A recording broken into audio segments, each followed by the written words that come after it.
Governor Perry, great to see you. It seems like you are busier now than you were as Texas governor. I see your name pop up all the time.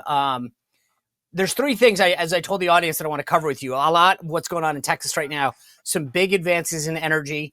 And then lastly, this stuff that you're doing with this psychedelic drug, Ibogaine, to really help veterans. So let's start with Texas. I think this is nuts. Let me give you my preface. I've been in politics 30 years. I don't look it because I use a really good moisturizer. But the reality is that I don't know why suddenly this is a thing. Illinois, Maryland, Massachusetts, everyone's been doing this, and suddenly the media is now like Republicans in Texas are leading the way in this politicalization of redrawing congressional districts. Yeah, it's kind of it's humorous if it wasn't so serious, and the seriousness of it is, the country needs to reflect the philosophy of the states. And that's what this redistricting is really all about. And as you rightfully said, the blue states have been gerrymandering districts forever, I'm pretty sure, as long as they could, to get packed in as many Democrats as they can. Here's the fascinating thing, and I'll be brief with this. The state of Texas has grown so much. I mean, we're the fastest growing state in the nation, and partly because we don't overtax, don't overlitigate, don't overregulate, and people move here. This has been going on for 20 years. We figured this out while I was governor, that if you don't overtax them, overregulate them, overlitigate them, and have a skilled workforce, people will move to your states.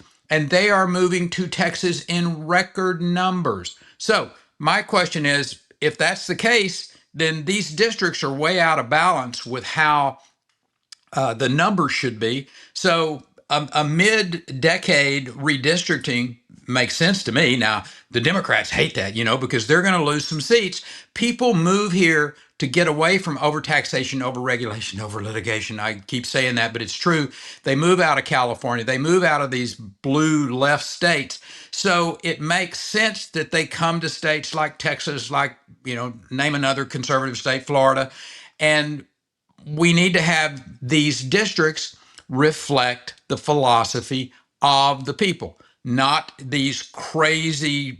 I mean, I'll put I'll put the crazies in that category that get up and talk about all the craziness that you see out of the left today. When you see some of these members from Texas that in Congress in particular doing some of the things, the lady by the name of Crockett comes to mind. But my point is this: President, big fan of the president. Yeah, well, but I mean, show business is show business. She gets it. The crazier I act, the more TV time I get.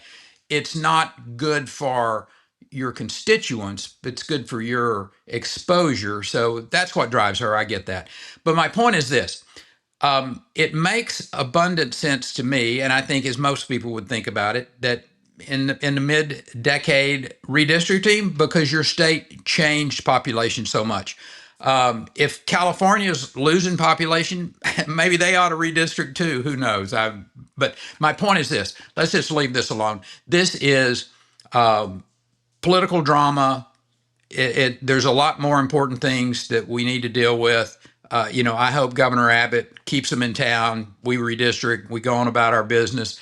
And we address the issues that are really important to the people of the state of Texas writ large. And that is things like, how do we address the Kerrville flood and to help those people? Are there mental health projects? There's an interesting protocol called RTM.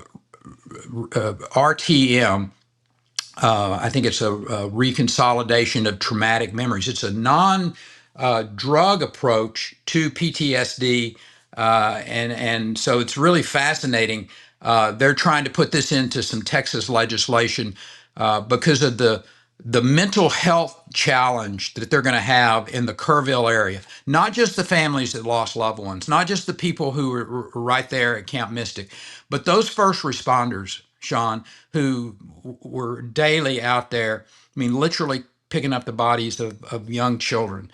The trauma of that has been substantial. That community writ large has been affected. So this reconsolidation of traumatic memories protocol, that they're trying to put into the Texas legislature at this particular point in time. I hope those Democrats who have run off, who wanted to go play politics, will really get focused back on what's important to the people of the state, and that is helping those Texans, those citizens who were so traumatically impacted by what happened at Camp Mystic and Kerrville. All right, I hate to interrupt this conversation, but tonight, if you are looking for a great night's sleep, I'm going to help you big time. I switched over to Boll and Branch sheets, and my goodness, they have made a huge difference. They are so comfortable to get into every night. I love them so much. I literally ordered a second pair the other night and paid for them myself. That's how great these things are. And you can join me as well. The thread count, the quality is unbelievable. There's a 30-day guarantee, so you literally have nothing to lose. If you want a better night's sleep, it starts with your bedding. Go to bollandbranch.com/Spicer to save 15%. That's BOLLAND branch.com/Spicer for 15% off and free shipping. bollandbranch.com/Spicer for a great night's sleep. All right, back to the conversation. It's not time to go to sleep just yet. I have one more question on redistricting, and then I want to get into energy before we get into the psychedelic drugs. On your state, when I was at the RNC for 6 years, you guys had a fabulous state chairman by the name of Steve Monasteri. And he used to warn us all the time, we need to be investing in Texas. It's not as red as you think. We can't take Texas for granted because we can't. Okay, the idea was a lot of these people moving in from California might not be the people that we think and hope that they want to be. So the idea was, don't count on Texas. And what I worry about, and this is just what I want you to dispel me of, we had two probably seats that we could have gotten without any redistricting, the Vicente seat and then the Cuellar seat, most likely. We're redistricting 5. California's going to try. And if they do that, no one else does, it's a net zero potentially. And so the question I have for you is, are we overreaching, or are you confident that what the map that Governor Abbott and the Texas Republicans have put together these are seats that we'll definitely win? We'll get them because the margin is so great. Or are these just good for the next election while Trump's still in office, and then we're going to potentially be fighting for them? Like, is this a good long-term strategy, I guess, is what I'm really asking. Take a deep breath. Let it out.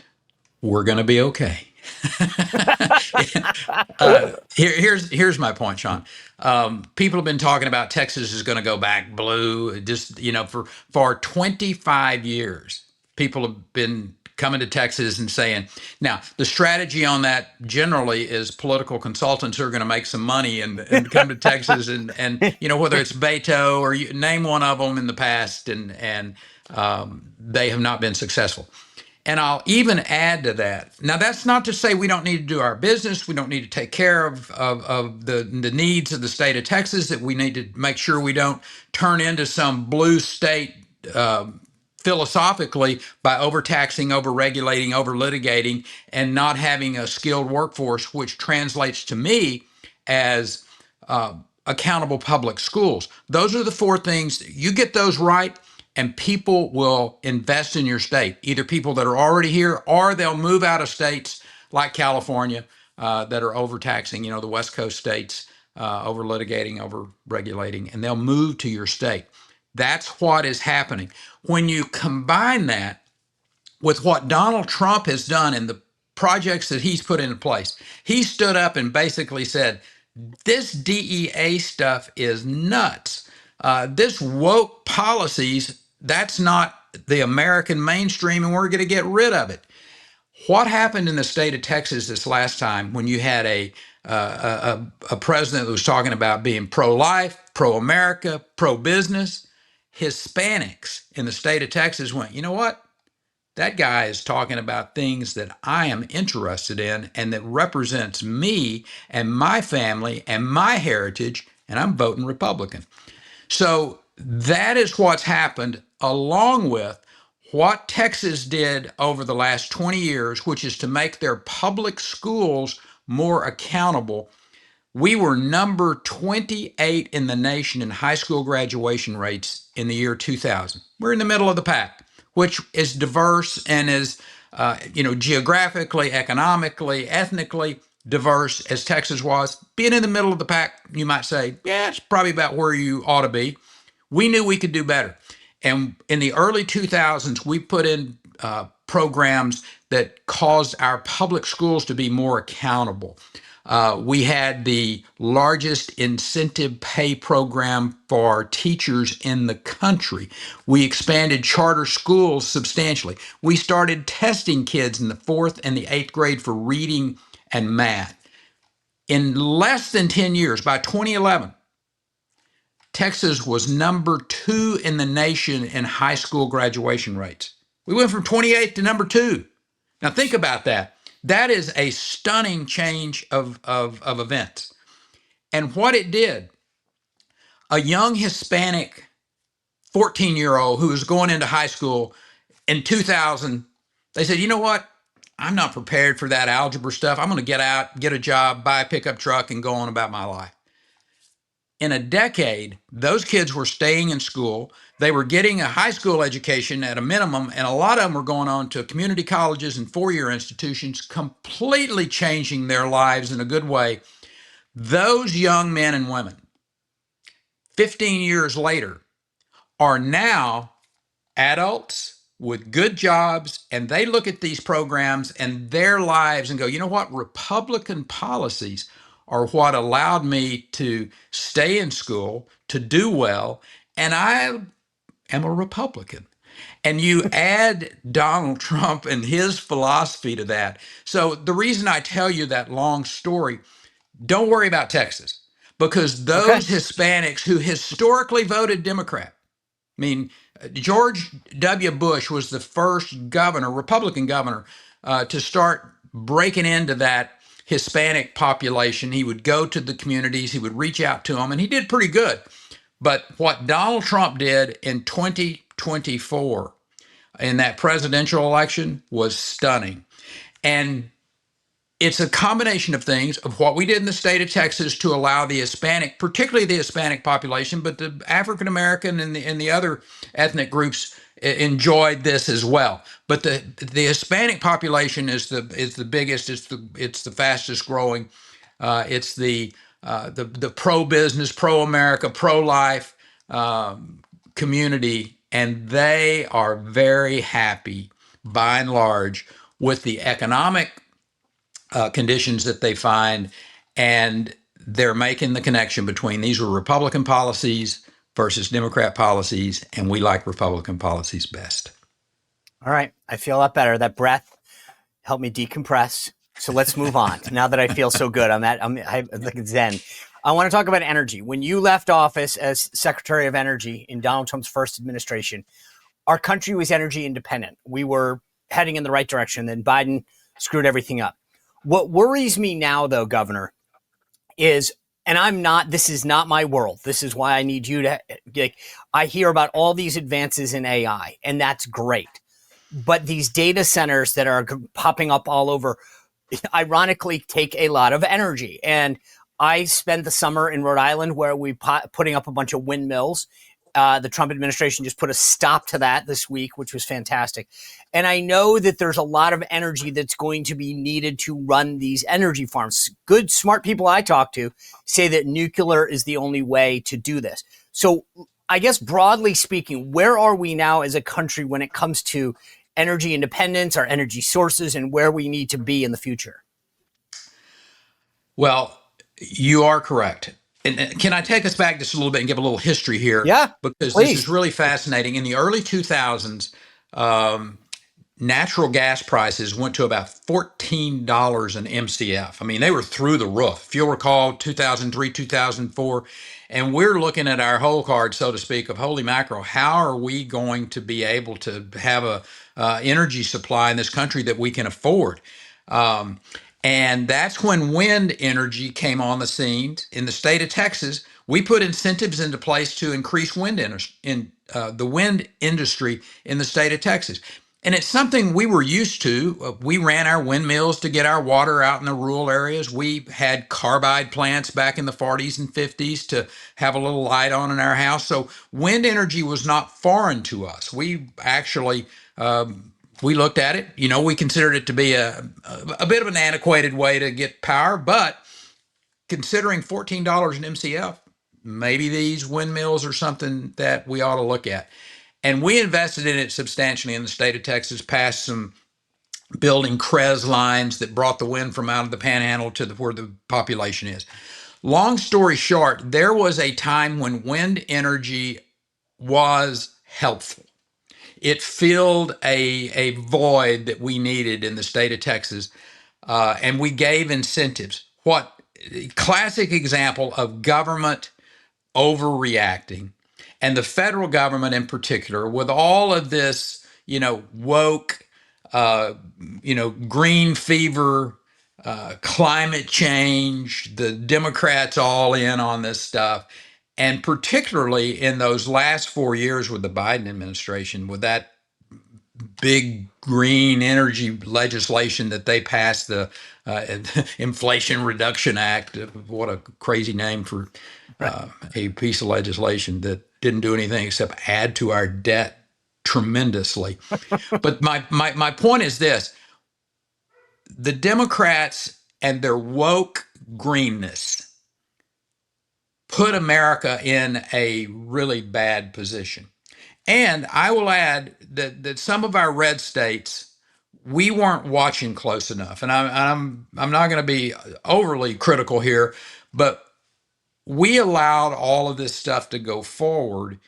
And to Governor Abbott and the legislatures, to their credit, we had that event happen in 2021 with Winter Storm Uri, and we almost lost our grid. And it was because we did not have the base load power that we needed in this state. I mean, you think about Texas, this great energy giant, and we almost lost our grid. It was a freaky storm. I get that. It was probably, a black swan event, but that's why we have to have the base load guarantee. And there's only two ways in the state of Texas and in most other states that you can have base load energy. That's from fossil fuel, and by and large, that is natural gas, combined cycle energy facilities, and nuclear power. Small modular reactors are right on the verge of being able to really supply a substantial amount of base load energy. It's right at that moment of time of being the value that you're looking for, being economically feasible. Here's what happened in Texas. When we had Winter Storm Uri, the members of the legislature, the lieutenant governor, speaker, governor, they all recognized we kind of dropped the ball here a little bit and let these federal incentives drive too much of the energy development in our state. Texas has got its own grid. We got our own. We don't have to rely on the federal government, and we were allowing way too much of this renewable energy to be built in our state. And we didn't have anything to do with it, but the federal government giving all these incentives, you get more of what you incentivize, Sean. I mean, I know that sounds simple, but it's true. And in 2023, the legislature, Governor Abbott, they recognized we need to be incentivizing baseload power in the state of Texas. And they passed, I want to say, between $3 and $5 billion to build peaker plants. These are all gas driven, natural gas driven. We're blessed to have an abundant supply of natural gas in the state of Texas. And then in 2025, this last legislative session, which just finished in June, they put an incentive program into place for nuclear reactors, small modular reactors. So the state of Texas has sent the message over the course of the last 2 to 4 years. We're going to be prepared for this AI-driven data center desire to have this power, and rightfully so. I'm going to change gears on you just a little bit. This data center race that we're in, this is nothing less than the modern day Manhattan Project. I mean, the Chinese are building, I want to say like this sounds crazy, but I want to say they're building like 20 nuclear plants as we speak. They're building a coal powered plant a week in China to deliver the power that they're going to need to, from their perspective, win this race to get to the data centers built in China. Um, we know we can do this. This is about American innovation, American know-how, and America desire. President Trump understands we can win this. He's putting incentives into place. The state of Texas is putting incentives into place. We'll win this race. I have no doubt about it. It's going to, it's all hands on deck.